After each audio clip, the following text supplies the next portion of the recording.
예, 이번 시간에는 주보에 있는 것처럼 저희가 그 일반 서신의 성격에 대해서 좀 공부해 보는 시간을 가지려고 합니다.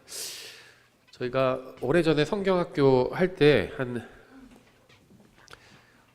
2018년, 그러니까 벌써 8년 정도 전이네요. 그때 그 성경학교 시간에 저희가 주중에 공부한 내용인데요. 지금 좀 많이 오래되었죠.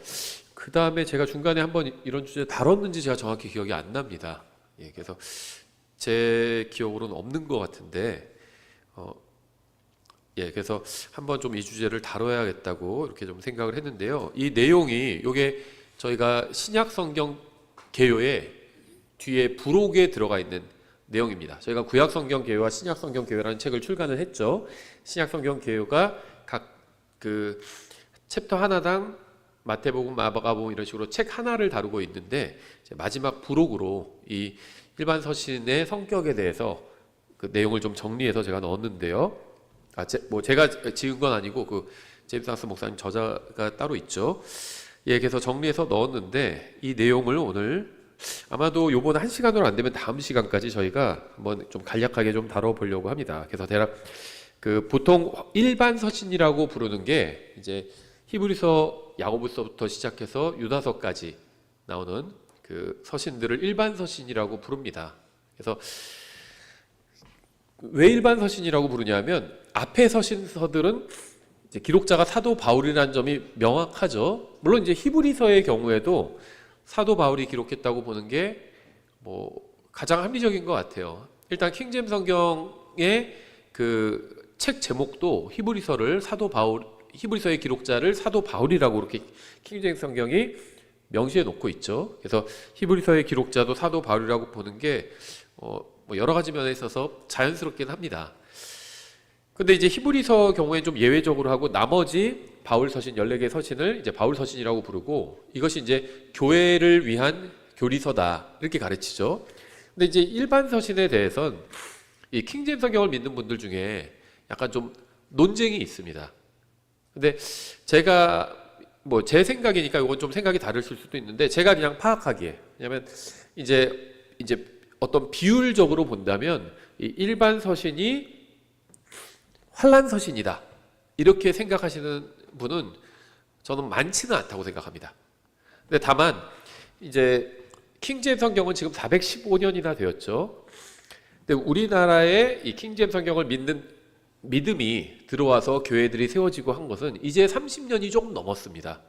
그러니까 30년 전에도 킹제임스 성경은 유명한 성경이었기 때문에 이제 조금만 관심 있는 사람이라면 충분히 알 수 있는 성경이었어요. 왜냐하면 이 킹제임스 성경은 영문학에서도 굉장히 중요한 위치를 차지하거든요. 그래서 신학서적이 아니라 영문학 교과서, 영어학 개론 같은 책에 실제 나오는 내용이에요. 제가 그 영어학개론 수강한 적이 있거든요. 영어학개론에서, 그러니까 영문학 그냥 그 총서 같은 거죠. 그 영어의 발전에 있어서 가장 큰, 근대 영어의 발전에 있어서 가장 큰 그 두 가지 소스를 찾는다면 셰익스피어와 이 킹제임스 성경이다 이렇게 얘기를 합니다. 그래서 영어, 근대 영어, 현대, 모던 잉글리시에 가장 큰 영향을 미친 게 셰익스피어의 작품들과 이제 이 킹제임스 성경이라고 볼 수 있을 정도로, 킹제임스 성경은 뭐 워낙 전 세계적으로 유명한 성경이었습니다. 우리나라에서도 뭐 예전부터 다 알고 있는 성경이긴 했지만, 이제 킹제임스 성경이 온전한 하나님의 말씀이다라는 믿음을 가지고 교회를 세우고 신앙생활을 한 것은 한국에서는 이제 30년이 조금 넘었습니다. 그런데 이런 믿음을 가지고 있는 우리나라 분들이, 뭐 저를 포함해서 처음에 러크만 목사님한테 성경 교리를 배운 분들이 많이 있어요. 근데 이제 러크만 목사님은 요 일반 서신이 환란 서신이다 이렇게 가르칩니다. 그건 무슨 말이냐면, 바울 서신은 교회 서신이다. 그러니까 교회의 교리는 바울 서신에 정리되어 있다. 그런데 환란 시대에는 이게 또 다른 하나의 세대인데, 이때는 하나님께서 사람들을 다루시는 것이 교회 시대와는 다르다. 물론 거기까지는 어느 정도 수긍할 수 있는 말이죠. 그런데 구원 방법도 다르다. 이렇게 가르칩니다. 그래서 그 환란 시대의 구원 방법은 이 환란 서신에 주로 나와 있다. 그리고 이제 마태복음 일부와 계시록 일부에 나와 있다. 이런 주장을 합니다. 근데 저는 이것이 저도 과거에 그렇게 믿고 그렇게 가르쳤어요. 오래전에 한 20년, 30년 전에는. 근데 지금은 그렇게 믿지는 않습니다. 이것이 그 성경적으로 근거가 아주 희박한 저는 가르침이라고 생각을 합니다. 거의 없다고 생각해요. 그래서 저희가 좀 중요한 구절들을 확인해 보기 위해서 이 일반 서신이 환란 서신인가라는 주제로 오늘 좀 공부를 해보려고 하는 것인데요. 그러니까 이 일반 서신이 환란 서신이라고 가르치는 분들도 지금 이 교회 시대에는 오직 예수 그리스도를 믿는 믿음을 통해서만, 믿음과 은혜를 통해서만 구원받는다 이렇게 가르칩니다. 뭐 거기까지는 좋죠. 근데 이제 다 그런 건 아닌데요. 뭐 제가 설문조사 해본 건 아니니까 다 그렇다 이렇게 말할 수는 없겠지만, 특히 뭐 미국도 근데 뭐 특히 우리나라만 그런 건 아니에요. 미국도 그런 경향이 있더라고요. 이렇게 저도 미국의 그리스도인들이 있는 뭐 게시판들이 있거든요. 포럼 같은 거 들어가서 가끔 뭐 여러 가지 검색을 해보면 거기 분위기를 보기 위해서 검색을 해보면 거기도 비슷한 얘기들을 하고 또 다툼이 있고 그런데요. 이 일반 서신을 환란 서신이라고 가르치지 않으면 그 사람은 성경을 믿는 사람도 아니다. 바이블 빌리버도 아니다. 이렇게 하는 분들도 있어요. 한국에서 심지어 어떤 주장까지 한 사람이 있냐면, 휴거가 될 때, 그러니까 주님께서 공중으로 오셔서 우리를 부르시는 게 휴거죠. 휴거가 될 때 우리가 들림받아 올라가게 되죠. 그런데 들림받아 올라갈 때, 거기까지 이제 성경적입니다. 들림받아 올라갈 때 갖고 있는 피를 모두 다 쏟고 올라간다. 이렇게 주장합니다. 근데 그럴 수도 있고 아닐 수도 있죠. 그럼 모릅니다. 성경에 거기에 관한 증언이 없어요. 근데 그런 주장을 하는 분들이 갖다 대는 구절은 뭐 혈과 육은 하나님의 나라를 상속받을 수 없다. 그겁니다. 그러니까 혈과 육은 하나님의 왕국을 상속받을 수 없다. 그겁니다. 근데 휴거가 되는 게 하나님의 왕국과 관련이 있는 건가요? 아니죠. 오히려 하늘왕국과도 직접적인 관련 없는데, 하나님의 왕국은 영적인 거잖아요. 휴거는 영적인 게 아니거든요. 물리적으로 실제 일어나는 일이죠. 혈과 육이 하나님의 왕국을 상속받을 수 없다는 것과 휴거될 때 피를 쏟고 올라간다. 이거는 전혀 관련이 없는 얘기예요. 그러니까 휴거될 때 피를 쏟고 올라간다. 왜냐하면 피에 죄가 있으니까. 아담의 피가 죄 있는 피잖아요. 예수님은 아담의 피를 물려받지 않으셨잖아요. 죄가 없으시잖아요. 그래서 예수님의 피를 보배로운 피라고 우리가 그렇게 부르는 거잖아요. 그러니까 우리의 피에 문제가 있는 것은 맞습니다. 근데 그렇다고 해서 휴거될 때 피를 다 쏟고 올라간다. 이거는 성경에 나와 있지 않아요. 근데 그렇게 믿는 건 자유예요. 그렇게 믿을 수도 있겠죠. 자기네가 그렇게 추측할 수도 있겠죠. 근데 그거를 강요하거나 그렇게 믿지 않으면 성경대로 믿는 사람도 아니다. 이렇게 비난해서는 안 됩니다. 그거는 비뚤어진 거죠. 쏟고 가는지 아닌지 그걸 어떻게 알아요? 저는요, 쏟고 가지 않는다고 생각합니다. 왜 그러냐면, 휴거는 기본적으로 비밀 휴거입니다.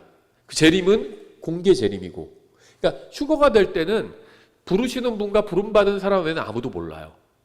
주님께서 각자 이름을 부르시는 겁니다. 그럼 믿지 않는 사람들에게는 천둥 소리가 나는 것처럼 그렇게 들리는 거죠. 사도 바울이 다마스커스로 가는 길에서 예수님을 만났고 예수님이 바울을 부르셨죠. 바울아 바울아 하고. 근데 다른 사람들이 들을 때는 뭘로 들렸죠? 천둥 소리로 들렸습니다. 근데 바울에겐 자기에게 말씀하시는 음성으로 들었어요. 휴거도 비슷할 겁니다. 각자 주님께서 우리를 다 1대1로 대하실 거예요. 한꺼번에 대하시는 것이 아니라 제가 들리는 건 저의 이름이 들릴 겁니다. 그 여러분은 여러분의 구원받았다면 여러분의 이름을 부르실 거예요. 전 여러분의 이름을 못 들을 겁니다. 휴거될 때. 저의 이름만 들을 거예요. 그 여러분은 여러분의 이름을 들을 겁니다. 그리고 구원받지 않은 사람들은 그냥 천둥 치는 소리로 들을 겁니다. 그러면 예수님을 믿은 사람들은 모두 다 들림받아 올라가게 되는 거죠. 근데 그 자리에 다 피를 흥건하게 쏟고 간다면, 그러면 그건 비밀 휴거는 아니잖아요. 그렇죠? 그럴 수도 있겠지만 아닐 수도 있다는 겁니다. 제 말은. 쏟고 갈 수도 있겠죠. 근데 성경적 근거는 없다는 겁니다. 휴거될 때 휴거되는 사람이 피를 쏟고 간다. 이런 말이 성경에 아예 없다는 거예요. 혈과 육은 하나님의 왕국을 상속받을 수 없다는 말씀, 그것과 전혀 관련이 없습니다. 그런 말씀이 아니에요. 그 말씀은. 근데 그걸 가지고 교리로 만들어서 그렇게 가르치면서 이렇게 믿지 않으면 바이블 빌리버가 아니다 이렇게 정지하는 거는 엉뚱한 얘기죠. 심지어 이렇게 믿지 않으면 이단이다 이렇게 얘기하는 분도 봤어요. 거기에 너무 심취한 분은. 생각해보세요. 휴거 낼 때 피를 쏟고 간다고 믿지 않으면 이단이에요? 어리석은 얘기죠. 이단이란 말 함부로 하면 안 돼요. 이단은요, 여러 가지 얘기할 수 있겠지만, 뭐 간단하게만 얘기하면 저는 두 가지를 거부하면 이단이라고 생각합니다. 성경이 하나님의 말씀이다. 성경만이 하나님의 말씀이다. 이걸 믿지 않으면 이단입니다. 모든 이단들은 다 성경을 거부해요. 다 성경 믿는 것 같은데 성경 외에 다른 권위를 또 둡니다. 그럼 이단인 거예요.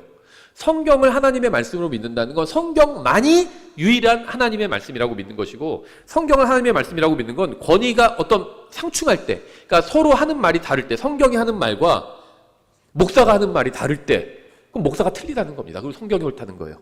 성경과 어떤 그 단체의 대표가 하는 말이 다를 때, 그게 뭐 교황이든 뭐 총회장이든 교주든 누구든 간에 뭐 목사든 그 사람이 하는 말과 성경이 하는 말이 서로 상충될 때 성경이 옳다고 믿어야 그게 바른 거죠. 근데 상충될 때는 딱 그 총회장이든 교황이든 목사든 뭐 신학자든 그 사람의 말을 더 우선순위 우위에 둔다면 그게 이단이라는 겁니다. 신천지도 이만희가 하는 말이랑 성경에 닿으면 이만희가 옳다고 하잖아요.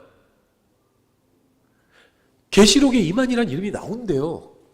나오나요? 안 나오잖아요. 아무리 봐도 안 나와요. 나오는 게 맞다고 하고 그걸 믿잖아요. 그게 이단이라는 겁니다. 여호와의 증인도요, 자기들이 믿는 그 책이 있어요. 우리는 지상 낙원에서 영원히 살 수 있다라는 빨간 책이 있는데 거기에 권위를 둡니다. 몰몬교 말할 것도 없죠. 몰몬경의 권위를 두죠. 모든 이단이 성경 외에 다른 것에 권위를 둬요. 로마 가톨릭은 교황의 말에 권위를 두잖아요. 개신교에서도 이단적인 교회들 있잖아요. 그 교주 목사에게 권위를 둡니다. 성경과 목사가 매력하게 들으면 목사의 말을 더 따라요, 사람들이. 그게 이단인 거죠. 그 두 번째 중요한 기준이 또 있죠. 그러니까 첫 번째 기준은 성경입니다. 성경을 믿지 않으면, 아니면 성경 외에 다른 것을 같이 믿으면, 아니면 성경과 다른 것의 권위를 갖게 두면 그게 이단이라는 겁니다. 두 번째 또 다른 기준은 예수님을 통한 구원이에요. 예수님을 주님으로 믿어야 됩니다. 근데 그렇게 믿지 않으면 그건 이단인 겁니다. 그렇죠. 그러니까 예수님 외에 다른 구원 방법이 있다. 그렇게 믿으면 이단인 거죠. 어떤 작은 뭐 휴거되는 방법, 뭐 그걸 다르게 믿는다고 해서 그걸 이단이다 이렇게 부를 수는 없다는 겁니다. 그러니까 저는 지금 우리나라의 개신교회들, 장로교, 성결교 뭐 이런 개신교회들 있잖아요. 잘못됐다고 생각합니다. 그 교회들이 성경적이지 않다고 생각합니다. 하지만 이단은 아니에요. 장로교가 이단은 아닙니다. 장로교가 가르치는 교리 중에 잘못된 것들이 저는 많다고 생각합니다. 또 실행하는 목사들 중에, 가르치는 장로교 목사들 중에 잘못된 사람들도 많이 있겠죠. 근데 그렇다고 해서 장로교가 이단은 아니에요. 왜냐하면 장로교 하나님 말씀 믿잖아요. 성경 믿어요. 그리고 예수님을 통한 구원을 믿잖아요. 그럼 이단이 아닙니다. 우리가 생각하는 보통 이단들 다 이 두 가지에 다 걸려요. 성경 외에 다른 권위를 두고 있고, 아니면 예수님을 통한 구원을 믿지 않습니다. 대부분이 아니라 모든 이단은 다 행위구원을 가르쳐요. 오직 은혜를 통해서, 하나님의 은혜로 믿음을 통해서만 구원받는다. 그렇게 가르치는 이단은 아예 없습니다. 다 행위구원을 가르칩니다. 제가 여기 워낙 신천지 많으니까 신천지 분들이랑 말싸움하지 말으라고 이렇게 얘기를 하잖아요. 근데 예전에 말 안 듣고 말싸움 했던 분도 있었죠. 못 참고 막 신천지한테 뭐라고 하더라고요. 그래서 당신들 구원도 못 받았잖아요. 막 이렇게 얘기하니까 그쪽에서 좀 더 부드럽게 얘기했을 수도 있어요. 그렇게 얘기가 그쪽에서 우리 구원받기 위해서 십계명 열심히 지켜요. 그렇게 얘기하더라고요, 신천지가. 전 처음 들어봤어요. 그러니까 신천지는 이런 걸 믿는다 그런 건 책에서는 봤어도 실제 십계명을 열심히 지키고 있어요. 구원받기 위해서. 그렇게 얘기하는 건 처음 들어봤습니다. 그러니까 그냥 진짜 행위구원을 그렇게 가르치나 보구나 이렇게 확인하는 그런 시간이 됐었는데, 이단들 다 행위구원 가르칩니다. 모든 이단이 다 공통해요. 신천지처럼 도덕적으로 좀 타락한 이단도 있고, 지금 여호와의 증인처럼, 여호와의 증인은 도덕적으로 오히려 훌륭해요. 열심히 삶을 깨끗하게 살아야 구원받는다고 생각하기 때문에 도덕적으로 오히려 정직하고요. 여호와의 증인들 훌륭합니다. 간증이 좋아요. 동네에서 여호와의 증인 있으면. 제가 어렸을 때도 시계빵 아저씨가 여호와의 증인이었는데 동네에서 유명했어요. 아, 그 아저씨 정직하다고 이렇게. 그러니까 그런데 모든 이단이 다 행위권을 가르칩니다. 그러니까 예수님의 십자가 대속만을 통한 구원을 가르치지 않아요. 그래서 이 두 가지가 저는 이단의 가장 큰 기준이라고 생각을 합니다. 장로교나 성결교나 이단이 아니에요. 다만 그들이 가르치는 교리 중에 좀 잘못된 것이 일부 있고, 그 다음에 또 실행 중에 잘못된 실행이 있는 거죠. 그건 침례교도 마찬가지예요. 정도는 작지만 침례교도 스펙트럼이 다양하잖아요. 잘못된 교리를 가르치는 침례교가 있습니다. 실행도 좀 잘못하는 침례교도 있을 수 있고요. 하지만 이단은 아니죠. 예, 그러니까 그 성경대로 하나님 말씀대로 살지 못하는 것을 이단이라고 이렇게 부를 수는 없다는 겁니다. 그럼 우리도 다 이단이게요. 예, 그래서 이단은 뭐 몇 가지 큰 기준이 있는데 가장 큰 기준은 저는 이 두 가지라고 생각합니다. 하나님의 말씀 외에 다른 권위를 두는 것, 그리고 예수님의 십자가 대속 외에 다른 구원의 방법을 이야기하는 것, 이게 이단입니다. 휴거 때 피를 쏟고 올라간다, 그 자체도 문제가 있는 주장이지만 그걸 믿지 않는다고 해서 이단이다 이렇게 얘기하는 거는 말도 안 되는 얘기죠. 왜 이런 얘기를 드리냐면요, 이 킹제임 성경 믿는 분들 중에 아주 일부예요. 미국에서는. 한국에서도 뭐 그렇게 많지는 않습니다. 특정한 교회주로 속한 분들인데요. 그분들 중에는 일반 서신을 환란 서신이 아니라고 얘기하면, 환란 서신이라는 건 없다 이렇게 얘기하면 이단이다 또 이렇게까지 얘기합니다. 아니면 이단은 아니지만 성경대로 믿는 사람은 아니다 이렇게 얘기하기도 합니다. 그래서 그런 주장이 좀 잘못된 주장이라는 사실을 여러분이 좀 아셔야 합니다. 근데 이제 그런 일반 서신이 환란 서신이다 이런 주장을 하는 데는 여러 가지 좀 전제가 있는데요. 그것이 무엇이냐면 환란 시대에는 구원 방법이 다르다 이렇게 생각을 하는 분들이 있어요. 근데 그렇지 않습니다. 성경의 구원론은 로마서에 집대성되어 있어요. 그리고 갈라디아서나 요한복음에 이제 좀 더 파생되어 있고요. 창세기는 구원의 책이 아닙니다. 출애굽기도 구원의 책은 아니에요. 이스라엘 민족이 구출되는 이야기를 다루고 있지 구원의 책은 아닙니다. 구원의 책의 모형이라고 볼 수는 있겠죠. 성경에서 구원에 대해서, 모든 사람의 구원에 대해서 말씀하고 있는 책은 로마서입니다. 로마서는 신약 시대의 구원에 대해서만 얘기하는 책이 아닙니다. 왜냐하면 로마서에서 사람을 어디서부터 시작하죠? 아담부터 시작해요. 그러니까 모든 사람 다 포함이죠. 첫째 아담, 마지막 아담, 모든 사람이 다 포함되는 겁니다. 그래서 로마서에서 모든 사람이 죄를 지어 하나님의 영광에 이르지 못하였더니 할 때 거기서 말하는 모든 사람은 진짜 모든 사람이에요. 아담을 포함한 모든 사람입니다. 거기서 신약시대의 모든 사람이 그런 얘기가 아니에요. 신약시대의 모든 사람이 죄를 지어 하나님의 영광에 이르지 못했다 그 얘기가 아닙니다. 모든 사람의 말 그대로. 그러니까 로마서의 범위는 이 세상 모든 시대의 모든 사람을 다 다루고 있습니다. 로마서는. 신약시대의 사람들만 다루는 책이 아니라는 겁니다. 로마서는 신약시대의 구원 방법을 다루는 책이 아니에요. 모든 구원 방법을 다루는 책입니다. 모든 시대의 모든 사람의 구원 방법을 다루고 있어요. 그래서 얘를 뭘로 들고 있죠? 로마서는요, 이미 신약교회가 시작되고 난 이후의 책이에요. 근데 로마서에서 어떻게 하면 사람이 구원받는가의 개별적인 예를 두 명을 들고 있죠. 아브라함과 다윗입니다. 아브라함이 어떻게 구원받았죠? 믿음으로 구원받았습니다. 다윗이 어떻게 구원받았죠? 믿음으로 구원받았어요. 특히 다윗은 율법을 어기기까지 했잖아요. 율법은 구원과 관련 있는 책이 아니거든요. 율법의 성격을 잘 알아야 합니다. 이게 율법은요, 거꾸로 하면 법률이잖아요. 법률입니다. 근데 번역을 율법이라고 하는 바람에 이게 뭐 종교적인 의미가 있다 사람들이 이렇게 생각하는 건데, 영어로는 그냥 law입니다. law and grace, 율법과 은혜 이렇게 번역된 MRT 안에 책도 있죠. 율법은 그냥 법이에요. 그래서 구약 성경에 나온 이 율법을 보면요, 우리의 법과 유사합니다. 물론 많이 다른 부분이 많이 있죠. 여긴 신정통치국가니까 다를 수밖에 없죠. 하지만 기본적으로 많이 유사해요. 뼈대가. 민법도 있고 형법도 있고 헌법도 있고요. 행정법도 들어가 있고요. 율법에는 일반 다른 국가들의 법들이 다 어우러져 들어가 있어요. 심지어 음식에 관한 그런 법도 들어가 있잖아요. 뭐 보건위생법 같은 거 다 들어가 있습니다. 그러니까 율법은 법이에요. 근데 법의 목적은 무엇이냐면 한 지역에서 사람들이 안전하게 살게 하기 위한 게 법의 목적입니다. 법은 죽음 이유나 영혼의 문제, 영혼의 문제, 영혼과 영혼 이런 거 다루지 않습니다. 법은. 율법에 대해서 그런 거 다루지 않아요. 율법은 그 지역에서 안전하게 사는 것에 대해서 다루고 있습니다. 근데 이거는 우리 법도 마찬가지예요. 우리 법이 뭐 영혼의 문제 다루나요? 영혼 그런 거 다루나요? 그냥 대한민국이란 이 땅 안에서 안전하게 사는 것에 대해서 다루고 있잖아요. 그래서 이 한반도와 그 부속도서 이렇게 지리적인 범위를 제한하고 있죠. 그 다음에 대한민국에 거주하는 모든 사람, 대한민국 국민이 해당되고요. 다음에 외국인도 여기 왔으면 우리 법을 지켜야 되죠. 그럼 안전하게 여기서 사는 것에 대해서 다루고 있습니다. 나쁜 짓 하지 말라는 거예요. 다른 사람 죽이거나 훔치거나 이상한 짓 하지 말라는 겁니다. 사회적인 혼란을 일으키지 말라는 거예요. 그건 우리가 안전하게 사는 걸 깨는 거잖아요. 법은 그걸 다루는 겁니다. 율법도 정확히 그걸 다루고 있어요. 영혼의 문제를 다루고 있지 않아요. 율법은. 안전하게 사는 걸 다룹니다. 그래서 법의 특징이 뭐가 있냐면요. 잘 행한다고 해서 상을 주지 않아요. 하지만 행하지 못하면 벌을 줍니다. 그게 법의 특징이에요. 근데 율법 잘 행했다고 해서 이제 율법을 잘 행해서 구원받는다.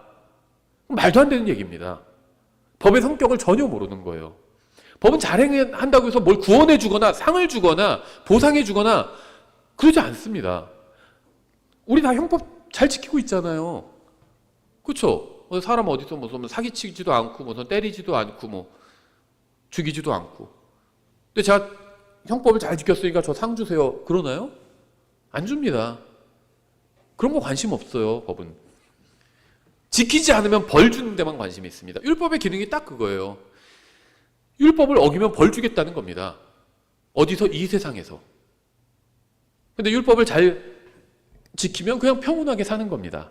안전하고 평온하게, 나도 잘 지키고 저 사람도 잘 지키고 우리 다 잘 지키면 안전하고 평온하게 사는 거예요. 누구도 죽이지 않고 누구도 훔치지 않고 누구도 사기치지 않으면 안전하게 평온하게 사는 거잖아요. 그게 법의 목적입니다. 영혼의 구원과는 전혀 관련이 없어요. 그리고 물론 이제 율법이 하나님의 기준을 보여주고 하나님의 생각을 보여주죠. 또 하나님께서 얼마나 죄를 싫어하시고 미워하시는 분인지도 보여줍니다. 하지만 구원과는 직접적인 관련은 없다는 겁니다. 뭐 간접적으로는 다 관련이 있겠죠. 근데 제가 말한 건 이제 직접적인 관련. 이걸 이제 인과관계라고 부르거든요. 제가 뭐 종종 예를 들지만 어떤 사람이 다른 사람을 죽였어요. 살인자가 다른 사람을 죽였습니다. 그러면 살인자의 어머니가 살인자를 낳지 않았다면 그럼 누군가 죽음에 이르는 피해를 당하는 일은 일어나지 않았겠죠. 그럼 어머니도 처벌해야 될까요? 살인자의 어머니 처벌해야 될까요? 당신 왜 그런 못된 아들 낳아서 딴 사람 죽게 했어? 하면서 처벌해야 될까? 그렇지 않죠. 그거를 인과관계 없음 이렇게 얘기하거든요. 간접적으로 인과관계 있겠죠. 하지만 직접적으로 인과관계 없다는 겁니다. 당신이 왜 애를 그따위로 키워서 살인자가 되게 했어? 이렇게 따지지 않는다는 거예요, 경찰이. 그냥 살인을 한 그 사람을 딱 거기까지만 처벌합니다. 그리고 그 위까지는 올라가지 않아요. 그게 합리적이에요. 그렇죠? 마찬가지입니다. 율법이 구원과 간접적인 관계는 있겠죠. 왜냐하면 율법을 내가 못 지는 걸 위해서 난 왜 이것뿐이 안 되지? 자기 한계를 느끼잖아요. 자기가 죄인이라는 모습을 보여주거든요. 난 하나님의 기준엔 도저히 이룰 수 없구나. 이걸 보여주거든요. 그래서 간접적인 관계는 있어요, 구원과. 하지만 직접적인 관계는 없습니다. 율법을 잘 지킨다고 해서 바로 구원해주고 그런 건 아니라는 겁니다. 그럼 사람은 어떻게 해서 구원받느냐? 로마서를 보면 됩니다. 근데 구약시대 사람들은 어떻게 로마서를 봐요? 로마서는 몰랐어도 하나님의 마음은 알 수 있어요. 구약시대에도요, 다 하나님 믿으면 구원받습니다. 용서를 구하면 다 용서받아. 다윗이 뭐 특별한 거 했나요? 하나님 앞에서? 죄를 짓고 나서 살인교사, 살인이랑 똑같죠. 살인교사는 살인이랑 똑같습니다. 그 다음에 간음한 거, 둘 다 돌로 쳐서 죽이는 겁니다. 율법에서 가장 극악하게 보는 죄들이죠. 심지어는 율법의 총하인 10계명에도 들어가 있는 범죄예요. 대표적인 범죄입니다. 살인하지 말지니라, 간음하지 말지라. 근데 떡하니 살인하고 부하한테 시켜서 죽게 한 거니까 살인한 건 똑같습니다. 또 간음했잖아요. 그것도 보통 사람을 그렇게 죽였나요? 다윗이? 아주 우리아는 정말 신실한 군인이었잖아요. 근데 그 신실한 우리아를 죽였습니다. 얼마나 나빠요, 그게. 나쁜 사람을 죽여도 나쁜데 너무 훌륭하고 신실하고 의로운 사람을 죽였어요. 근데 다윗이 용서를 구하니까 용서해 주셨잖아요. 그게 하나님의 구원 방법이거든요. 하나님께서 누구든지 하나님 앞에서 용서를 구하면 용서해 주십니다. 그게 구원 방법이에요. 근데 용서를 구하기 위해서는 뭐가 필요하죠? 내가 죄인이라는 사실을 인정해야 되죠. 그 하나님께 용서를 구해야 되니까는 뭐 하나님이란 이름은 몰라도 됩니다. 하나님께 용서를 구해야 되니까 하나님의 존재를 인정해야 합니다. 그렇죠? 아이가 막 위험에 빠지면 아빠에게 도움을 구하는 것처럼. 근데 아직 1살, 2살짜리 아이는 아빠 이름도 잘 몰라요. 그래서 아빠 도와주세요 막 이러면 도와주는 거잖아 가서. 그럼 내가 도와주는 겁니다. 그러니까 하나님의 존재를 인정하고 그분이 어떤 분인지 자세히 몰라도 돼요. 이 세상을 창조하신 위대하신 하나님이 계시구나. 그분 앞에 나가서 저를 용서해 주십시오. 제가 죄를 지었습니다. 용서해 주십시오. 그럼 용서해 주시는 겁니다. 그래서 하나님 앞에서 죄인이라는 사실을 하나님을 인정하고 하나님 앞에서 죄인이라는 사실을 인정했죠. 그래야지 용서를 구하는 거잖아요. 난 죄 하나도 지은 거 없어. 이런 사람은 용서 안 구하거든요. 그러니까 용서를 구한다는 건 자기가 죄인이라는 사실을 인정하는 게 포함되어 있습니다. 그런 사람은 다 구원해 주셨어요. 단 하나의 예외가 없습니다. 성경에서. 성경에서 기도에 응답해 주지 않으신 예들도 많이 있는데 구원에 대해서 용서에 대해서 구하면 그건 단 한 번도 묻지도 따지지도 않고 다 용서해 주셨습니다. 하나님께서. 그게 하나님의 구원 방법입니다. 그런데 죄를 그냥 용서해 줬으니까 거기에 대해서 값을 치러야 되잖아요. 뭐 적절한 비유인지는 모르겠는데 내가 장사를 하고 있는데 예를 들면 불쌍한 사람들이 자꾸 와서 뭐 며칠을 굶었다고 그러고 밥 좀 사달라고 그래요. 근데 형색을 보니까 막 피골이 상접해 있고 밥도 뭐 며칠간 못 먹은 사람처럼 보여요. 그럼 내가 그냥 장사하는 음식 꺼내서 주는 거죠. 근데 이 가게가 내 게 아니야. 그럼 어떻게 해야 되죠? 내가 그냥 마음대로 줄 수는 없죠. 주고 그다음에 비용을 내가 메꿔놔야 되죠. 그래야지 나중에 주인하고 회계 보고할 때 맞떨어지잖아요. 불쌍하다고 해서 다 퍼줄 수는 없잖아요. 그럼 그거는 의로운 건 아니에요. 그렇죠? 좋은 일은 했지만 의로운 건 아니에요. 주인이 봤을 때는. 주인은 가게를 운영해야 되는데 그런 식으로 다 퍼주면 어떻게 운영해요? 질서가 무너지게 되죠. 그럼 누가 돈 내고 사 먹어요? 그러니까 운영해야 되는 입장에서는 좋은 일도 해야 하는 거 좋지만 의롭게 일을 해야 됩니다. 바르게 정확하게 일을 해야 합니다. 그러니까 하나님 입장에서는 다 용서해달라고 오는 사람마다 다 용서해 주셨어요. 근데 그렇게 하다 보니까 죄에 대한 심판이 없어지잖아요. 그래서 하나님께서는 값을 누군가 치러야 한다 이 생각을 하신 거죠. 근데 그걸 누가 치러요? 사람들의 죄는 그 범위를 잴 수가 없잖아요. 크기를 잴 수가 없어요. 죄는 누가 나한테 크게 상처를 줘놓고 그 다음에 내가 얼마를 보상하면 되지 이렇게 말할 수 있는 게 아닙니다. 사실 죄는. 그렇잖아요. 그래서 그거를 다 채울 수 있는 분은 무한하신 분밖에 없습니다. 근데 그분은 예수님밖에 없잖아요. 하나님밖에 없어요. 그래서 예수님께서 그 죄값을 치르신 겁니다. 십자가 위에서. 인간이 지금 모든 죄의 크기가 얼마인지 모릅니다. 근데 엄청나겠죠. 모든 사람이 지은 모든 죄의 크기를 다 더하면 엄청날 거 아니에요. 근데 예수님께서 십자가 위에서 치르신 그 대가도 얼마인지는 모르죠. 근데 엄청날 겁니다. 근데 적어도 인간이 지은 죄가 더 크면 안 돼요. 그렇죠? 예수님이 더 많이 치르셔야 합니다. 근데 우리가 잘은 모르지만 예수님은 하나님이시기 때문에 더 많이 치르셨을 겁니다. 분명히. 그렇죠? 누구나 그렇게 알 수 있어요. 추측할 수 있습니다. 그러니까 성경이 사실이고 예수님이 하나님이라면 사람이 얼마나 많은 죄를 지었건 예수님께서 더 많은 값을 치르셨을 겁니다. 그래서 다 용서해 주시지만 값은 치르신 겁니다. 근데 값을 어떻게 치렀는지 구체적으로 얘기해 주지 않으신 거예요.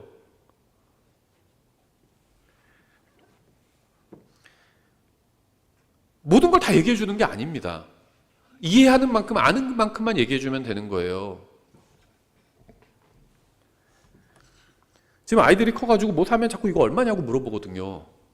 어떤 거 얘기해 주는데 어떤 거는 아이들의 이해를 넘어서는 사이즈가 있잖아요. 그런 건 다 얘기해 줄 수가 없어요. 와닿지가 않습니다. 아이들한테. 이 집이 얼마고 뭐 차가 얼마고 그게 이해가 잘 안 돼요. 아이들은. 대충 얘기를 해줍니다. 근데 좀 더 크면 나중엔 좀 더 자세히 얘기해 줄 수도 있겠죠. 구약시대는 하나님께서 어떻게 값을 치르셨는지, 그러니까 용서를 구하면 하나님께서 사람들을 다 용서해 주시고 그럼에도 불구하고 하나님은 여전히 의로우신 분이실 수 있는 그 메커니즘이 어떻게 이루어지는지를 사람들에게 자세히 설명해 주지 않으신 겁니다. 다만 비유로만 얘기해 주신 거예요. 너가 죄를 졌지? 그럼 봐봐. 그럼 양을 끌고 와서 잡어. 그럼 내가 용서해 줄게. 이렇게 해준 건데, 근데 실제로 그 사람들의 죄 값이 치러진 게 그 잡은 실제 그 양이 죄값을 치른 건 아니죠. 그건 그냥 비유로 그렇다는 겁니다. 비유로. 그 뭘 보여주죠? 엄청나게 끔찍한 장면을 보여주잖아요. 살아있는 동물을 죽여서 바쳐야 됐잖아요. 엄청 도살장이에요. 끔찍한 장면입니다. 그럼 그걸 하면서 무슨 생각을 했을까요, 사람들은? 아, 죄를 지면 끔찍한 대가를 치러야 하는구나. 근데 그냥 양을 죽이는 정도의 끔찍함, 사람들은 그렇게 생각했겠죠. 근데 하나님께서는 사실 그 양이 무엇을 상징하죠? 예수님을 상징하잖아요. 하나님께서는 사람의 죄가 자신의 사랑하는 아들인 예수님을 죽일 만큼 그 정도로 끔찍한 겁니다. 근데 그걸 우리가 신약이 돼서야 안 거죠. 아, 우리가 지은 죄가 하나님 앞에서 너무 끔찍한 거였구나. 얼마만큼? 예수님께서 십자가에서 죽으실 만큼 그렇게 끔찍한 거였구나. 그래서 하나님께서는 그 어떤 죄라도 다 용서해 주시는구나. 자기 아들을 내어주셨잖아요. 하나님께서 보실 때 그것보다 더 소중한 게 뭐가 있겠어요. 예수님의 그 십자가에서 죽으신 것. 만약에 여러분의 자녀가 무엇을 위해서 희생했다면 그 가치를 여러분이 작게 보지 않으실 거 아니에요. 엄청나게 크게 보실 거 아니에요. 하나님도 마찬가지죠. 자기의 사랑하는 유일한 아들인 예수 그리스도께서 사람들의 죄값을 치르기 위해서 십자가에서 죽으셨습니다. 그거보다 더 큰 가치가 없는 겁니다. 하나님 앞에서는. 그거보다 더 감동을 주고 하나님의 마음을 움직이는 게 없는 거예요. 그래서 모든 사람 다 누구든지 원하면 다 용서해 주시는 겁니다. 구약시대든 신약시대든. 구약시대는 아직 십자가 일어나지 않았지만 미리 내다보고 그렇게 하신 거죠. 사람이 십자가를 내다보고 구원받은 게 아니에요. 사람은 십자가가 뭔지도 몰랐어요. 구약시대에는. 예수님이라는 이름도 몰랐잖아요. 그냥 하나님의 아들 이렇게만 알았지, 그리스도 그렇게만 알았지, 예수님 이건 몰랐잖아요. 그러니까 사람들이 예수님의 십자가를 내다보고 믿을 수는 없었습니다. 그냥 하나님 앞에 용서를 구한 거예요. 용서를 구할 땐 말씀드린 것처럼 하나님의 존재를 믿고 그 하나님 앞에서 내가 죄인이라는 사실도 인정하고 그리고 용서를 구한 겁니다. 그러니까 용서해 주신 거예요. 누가 십자가를 바라본 거죠? 사람이 아니에요. 하나님이 바라보신 겁니다. 하나님이. 구약시대에도 십자가는 아직 없었지만 하나님은 보실 수 있었죠. 미래를 다 보실 수 있어요. 2000년 전에 지금 마지막 때에 있을 일, 계시록에 있을 일을 하나님은 미리 다 내다보시고 요한에게 보여주기까지 하셨잖아요. 하나님은 십자가가 일어나기 전에도 미래를 보실 수 있었습니다. 그 십자가를 미래를 바라보고 용서를 해주신 겁니다. 사람은 미래를 못 봐요. 십자가를 못 바라봤습니다. 그냥 하나님 앞에서 용서를 구한 겁니다. 불쌍히 여겨주십시오 하면서 전 죄인입니다. 하나님 앞에서 가슴을 치면서 그 세리가 그렇게 기도한 거잖아요. 저는 죄인입니다. 그래서 가슴을 치면서 하늘을 우러러 보지도 못하면서 하나님께서 용서해 주신 겁니다. 무엇을 보고? 세리를 보고가 아니라 십자가를 바라보고 용서해 주신 거예요. 이게 로마서에서 말씀하시는 교리예요. 그래서 아브라함은 십자가를 볼 수가 없었으니까 그냥 하나님 앞에서 하나님을 믿고 용서를 구하고 용서받은 겁니다. 다윗도 마찬가지예요. 하나님을 눈물로 자기가 베개를 적셨다고 할 정도로 막 회개했잖아요. 회개하니까 용서해 주신 겁니다. 그런데 물론 다윗 같은 경우에 이제 시편을 통해서 예수님의 십자가 대속을 미루 봤을 수도 있겠죠. 근데 그 의미를 잘 몰랐을 수도 있어요, 다윗도. 그런데 어쨌든 간에 하나님, 아버지 하나님은 확실히 알고 계셨죠, 십자가를. 그래서 십자가를 보고 다윗이 지은 살인죄와 간음죄를 용서해 주신 겁니다.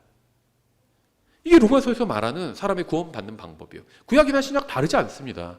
우리는 알고 있을 뿐이에요. 십자가를. 이거나 똑같습니다. 집에 아이가 고등학생이 있고 유치원생이 있으면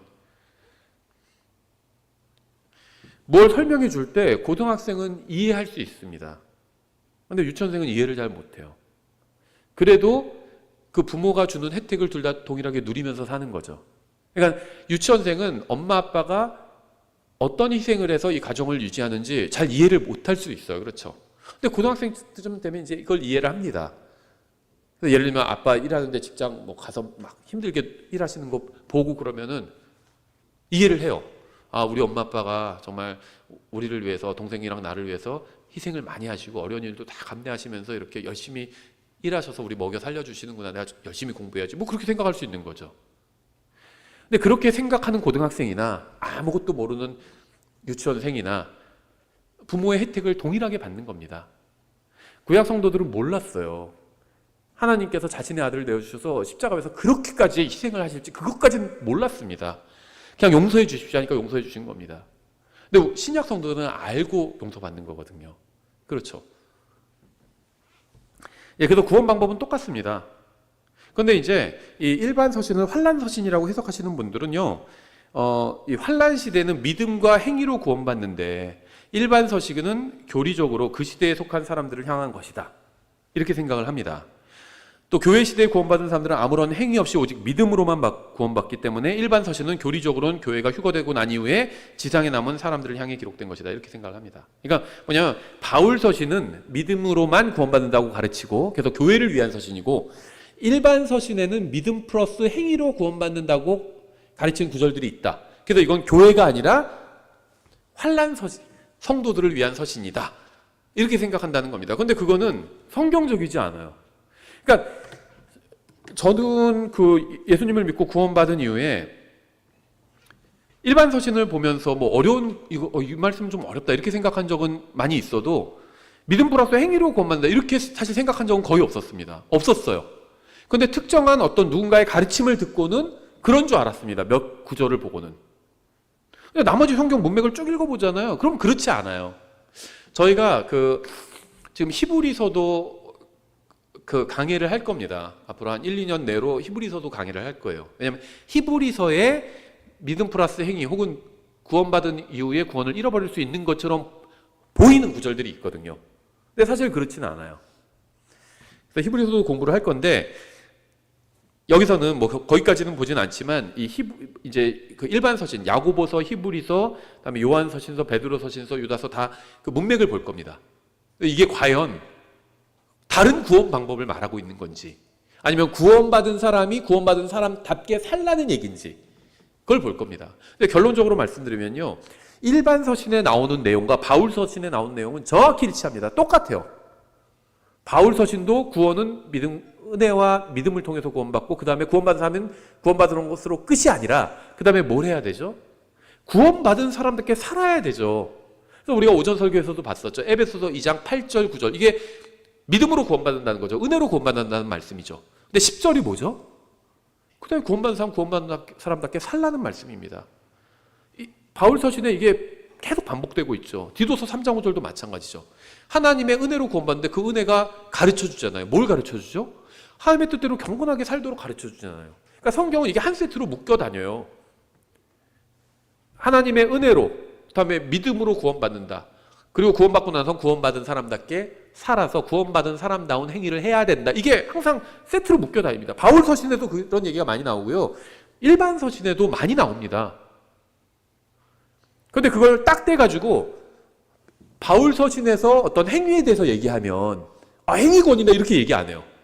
바울 서신에서 행위에 대해서 얘기하면 실행적인 교리다 이렇게 얘기합니다. 근데 일반 서신에서 행위를 강조하면 이건 행위구원이야 이렇게 얘기해요. 말도 안 돼요. 일반 서신에도요 은혜로 구원받는다는 말씀이 많아요. 많습니다.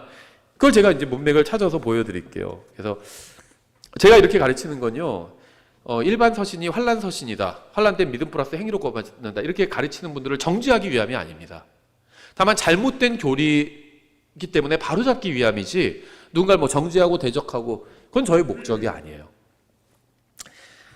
예, 시간이 많이 지나서 오늘 많이 보진 않고요. 몇 개만 간단히 뭐 한두 개만 보겠습니다. 히브리서 2장 11절에 이렇게 되어 있어요. 11절 앞부분에 거룩히 구별하시는 분과 거룩히 구별된 자들이 다 하나에서 났으니 이렇게 말씀하고 있죠. 여기서 말하는 거룩히 구별하시는 분은 예수님이고요. 거룩히 구별된 자들은 예수님을 믿는 사람들입니다. 이건 뭐 문맥 보면 너무 뻔하죠. 이들이 하나로 연합되어 있대요. 예수님과 예수님을 믿는 사람들이 하나로 연합되어 있다는 겁니다. 이게 뭐 대환란 얘기인가요?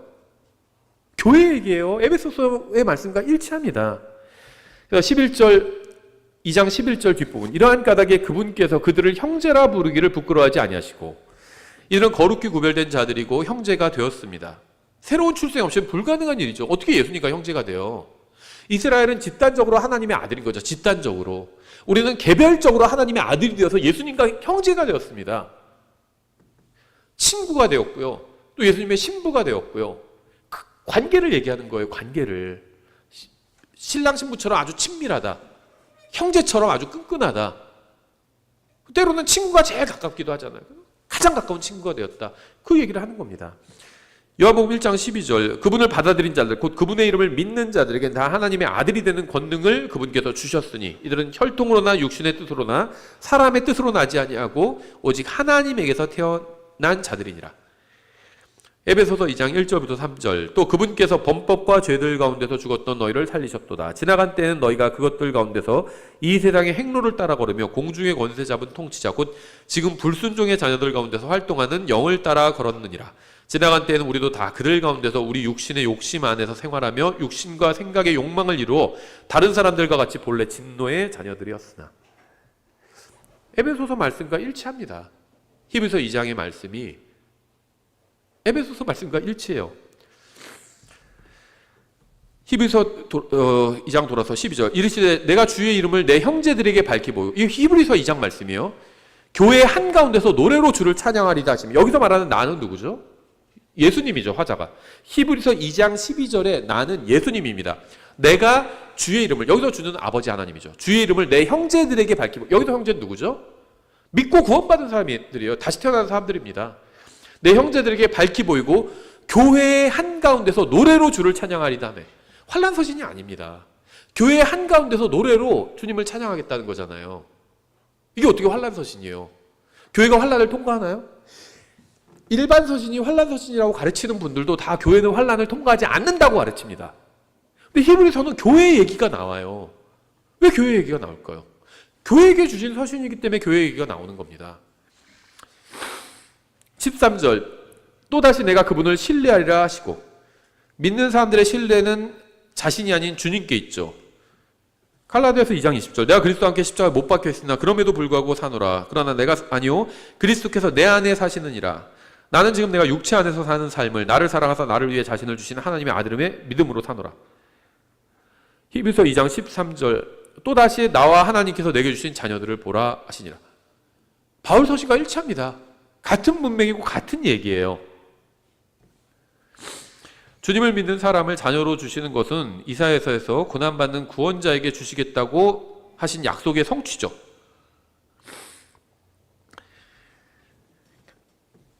그러나 주께서 그를 상하게 하는 것을 기뻐하사 그를 고통에 두셨은즉 주께서 그의 혼을 죄로 인한 헌물로 삼으실 때 그가 자기 씨를 보고 자기 날들을 길게 하며 또 주의 기뻐하시는 일이 그의 손에서 번영하리로다. 이사야서 이 말씀은 교회 시대의 성취가 됐죠. 십자가에서 성취되었습니다. 그 히브리서랑 똑같잖아요. 교회 한가운데서 주님을 찬양하고 노래하는 겁니다. 형제들을 주셨으니까. 이사야서 예언의 성취예요. 이거 환난서신이 아닙니다. 히브리서 2장의 문맥은 어디에서도 이스라엘 민족이나 이방인을 다루지 않고 있어요. 교회에게 적용할 수 있습니다. 교회에게 주신 말씀이에요. 그래서 이 말씀들은 모두 예수님을 자신의 개인적인 구원자로 믿은 사람들에게 주신 축복과 관련이 있습니다. 따라서 이 말씀은 유대인이나 대환란 때 이방인이 아닌 신약 시대의 교회와 관련이 있다는 사실을 알 수 있습니다. 하나님 앞에서는 세 분이 없잖아요. 이방인이 있고 이방인 중에서 하나님께서 한 특별한 백성을 선택하셨죠. 그게 유대인이죠. 그리고 또 이방인과 유대인 중에서 예수님을 믿는 사람들을 하나의 민족으로 만드셨죠. 그게 교회입니다. 하나님 앞에서는 세 민족밖에 없어요. 교회와 유대인과 이방인입니다. 이방인은 그냥 하나의 민족으로 보는 것이고, 그렇죠? 유대인 교회라는 건 없습니다. 교회에 유대인들이 좀 많아서 유대인 교회다 이렇게 부를 수는 있어도 교리적으로 유대 교회는 없어요. 그냥 교회에 유대인들이 많아서 예루살렘에 교회에 있으니까 그게 유대인 교회입니다. 그건 교리적으로 어디에 속하죠? 교회에 속합니다. 유대인에게 속하지 않아요. 교리적으로.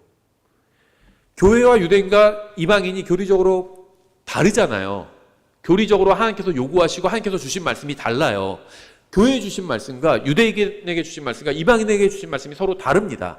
근데 하나님께서 항상 이 셋 중에 하나의 민족에게 말씀을 주세요. 이방인에게 하실 때도 있고요. 구약 성경의 일부에 나와요. 이방인에게 하시는 말씀이 있고요. 유대인들에게 하시는 말씀이죠. 구약 성경의 대부분이죠. 교리적으로 그렇다는 겁니다. 신약의 서신서들은 특히 교회에게 주시는 말씀입니다. 근데 유대인 교회에게 주시는 말씀은 없어요. 그런 건 아예 없습니다. 교회면 교회지 교회면서 유대인 그런 건 없습니다. 성경은 그렇게 명백하게 말씀하고 있잖아요. 교회면 교회예요, 그냥. 요거까지만 찾고 마쳐야 되겠네요. 갈라디아서 3장 28절에 이렇게 되어 있습니다. 자꾸 이거를 대환란 때도 그 유대인들을 중심으로 환란 성도들이 모이는데 이것도 대환란 때 모이니까 교회라고 부를 수 있다 이렇게 얘기하는데 그렇지 않아요. 교회가 아닙니다. 그거는 교리적으로는 그렇게 얘기하면 안 돼요. 갈라디아서 3장 28절에서 이렇게 말씀하고 있습니다. 그분 안에서 그리스도죠.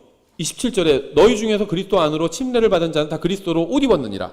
지금 그리스도의 몸에 대해서 얘기합니다. 28절 그분 안에서는 유대인이나 그리스인이 없고 매인자나 자유로운 자가 없어요. 남자나 여자가 없나니 이는 너희가 다 그리스도 예수님 안에서 하나이기 때문이라. 교회는 하나입니다. 이 유대인 출신이라서 유대인 교회에 따로 조직되고 이방인이라고 해서 이방인 교회에 따로 조직되고 그러지 않습니다. 이 교회를 유대인 교회와 이방인 교회에 나오는 게 이제 극단적 세대주의자라고 부르거든요.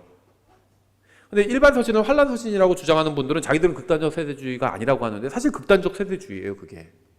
유대인 교회와 이방인 교회를 나누니까. 나누면 안 됩니다. 성경은 나누지 않아요. 그걸 자꾸 나누려고 합니다. 그래서 그 사도행전 앞부분은 유대인 교회잖아요. 예루살렘 교회니까 유대인 중심의 교회죠. 그 사도 바울부터 이방인 교회가 시작되었다 이렇게 가르치는 분들이 있어요. 근데 그렇지 않습니다. 사도 바울 이전에도 이방인 교회가 있었습니다. 이미 있었어요. 사도 바울 이전에 구원받은 이방인이 있잖아요. 대표적인 게 에티오피아 내시죠. 바울 이전에 구원받잖아요. 이방인 교회가 있었습니다. 바울이 그 이방인 교회에 더해진 거죠. 바울이 교회의 신비를 알린 거죠. 교회의 신비가 바울에게 계시돼서 바울이 그걸 알렸을 뿐이지 바울과 함께 이방인 교회가 시작된 것이 절대 아니라는 겁니다. 근데 킹제임스 성경 진영에 그렇게 믿는 분들이 있어요. 특히 미국에도 일부 있고 한국에도 모르겠어요. 아주 일부 있는 것 같습니다. 근데 이제 이 환란 서신이 환란 성도들을 위한 것인데 환란 성도들은 유대인 이방인 교회 같은 그런 성격을 가지고 있다. 이런 식의 얘기를 하는 겁니다. 워딩이 딱 그렇진 않은데 그런 식의 얘기예요. 그래서 왜냐하면 교회가 모인 사람들을 교회라고 부르기 때문에 환란 때 모인 사람들도 그런 의미에서 환란 교회다 이런 식으로 부르려고 하는데 그런 건 없다는 겁니다. 성경에. 그런 게 어디 있어요. 그럼 교회가 환란을 통과한다고 가르칠 수 있는 거겠죠. 그렇게 가르치면. 그럴 수 없어요. 교회는 그리스도의 몸이에요. 그게 성경이 99% 사용하는 예입니다. 그게 본이에요. 성경에. 근데 자꾸 예외적인 경우를 가지고 예를 들면 광야에 있는 교회 그건 예외적으로 그냥 그렇게 한번 부른 거죠. 실제 광야에 교회가 있었던 것이 아닙니다. 이스라엘은 교회가 아니에요. 근데 그 예외적인 하나의 예를 가지고 그림자를 가지고 자꾸 교리를 만들려고 하면 문제가 되는 거죠. 그림자를 가지고 교리를 만들어서는 안 됩니다. 요 얘기만 하고 마칠게요. 노아의 방주와 예수님 중에 뭐가 본체고 뭐가 그림자죠? 예수님이 본체고 노아의 방주가 그림자죠. 노아의 방주, 홍수가 났을 때, 이 세상에 심판이 있을 때 노아의 방주 안으로 들어가서 구원을 받았죠. 심판이 끝나니까 노아의 방주에서 나와야 했죠. 방주 안에 계속 있으면 오히려 거기 굶어 죽어요. 식량 다 되니까. 나와서 다시 생육하고 번성해야 했습니다. 그렇죠? 그러면 이게 모형입니다. 근데 예수님 안에 들어가야 구원을 받죠. 그럼 하나님의 심판이 지나간 후엔 예수님으로부터 이제 나와도 되나요? 그건 아닙니다. 그래서 그림자는 그림자일 뿐이에요. 그림자는 뭘 알려주냐면 본체가 있다는 걸 알려줍니다. 근데 그림자로 교리를 세우면 안 돼요. 그림자를 보면요. 예를 들면 해가 질 때는 그림자가 길게 들어서서 막 그림자가 3m도 됩니다. 그럼 저 사람 키는 3m다. 이렇게 추측하면 안 되죠. 3m인 사람은 없습니다. 그렇죠? 그림자를 보고는 그냥 저기에 누가 있구나. 거기까지만 추측하면 돼요. 노아의 방주를 보고는 그걸로 교리를 세우면 안 되고 그걸 가지고 막 디테일한 교리를 세우면 안 됩니다. 그 방주 안으로 구원받고 구원 심판이 지나간 후엔 방주에서 나와야 되고 그런 식으로 세우면 안 돼요. 8명만 받을 수 있고 그 성비가 4대4로 맞아야 되고 그런 식으로 세우면 안 됩니다. 그림자를 통해서는 그냥 본체가 있다는 걸 알면 돼요. 심판이 있을 때 예수님께로 피해야 구원받을 수 있다. 거기까지만 교리를 세워야 됩니다. 그게 예수님 이 본체가 가르치는 교리잖아요. 심판 때는 예수님을 통해서만 살아남을 수 있고 다음에 예수님 안으로 들어간 사람은 결코 영원히 나오지 않습니다. 예수님의 밖으로 나오지 않아요. 그렇죠. 나갈 수도 없어요. 우린 그분과 한 몸이 됐기 때문에. 이걸 제가 어떻게 알죠? 서신서에서 가르쳐주고 있잖아요. 교리는 서신서에서 가르쳐주거든요. 구원 교리는 서신서에서 가르쳐줍니다. 창세기에서 가르쳐주지 않아요. 노아 방주는 모형일 뿐이에요. 그림자가 아주 길게, 해가 막 져가지고 그림자가 길게 들어서 키가 5m, 그림자 길이가 5m니까 저 사람 키가 5m다. 이렇게 얘기하는 거나 똑같아요. 자꾸 구약 성경 갖고 구원 교리를 만들려는 거는. 그렇게 하면 안 된다는 겁니다. 예. 저희가 히브리서 한 구절만 봤는데 다음 시간에 이제 제가 앞에 서론이 되는 얘기들을 제가 충분히 했기 때문에 다음 시간엔 이제 실제적인 구절들을 하나씩 더 찾아보겠습니다. 한 3번, 2번 정도 더 해야 될 것 같아요, 오후에. 예. 오늘 기도하고 찬양하고 마치겠습니다. 기도하겠습니다. 하나님 아버지, 저에게 주님의 진리의 말씀을 주셔서 감사드립니다. 저희가 주님의 말씀을 부지런히 읽고 또 연구하고 또 머리로만 아는 것에서 그치는 것이 아니라 실제 주님께서 원하시는 삶을 이 말씀을 통해 살 수 있도록 저희를 도와주시기 원합니다. 감사드리며 예수님의 이름으로 기도드렸습니다. 아멘.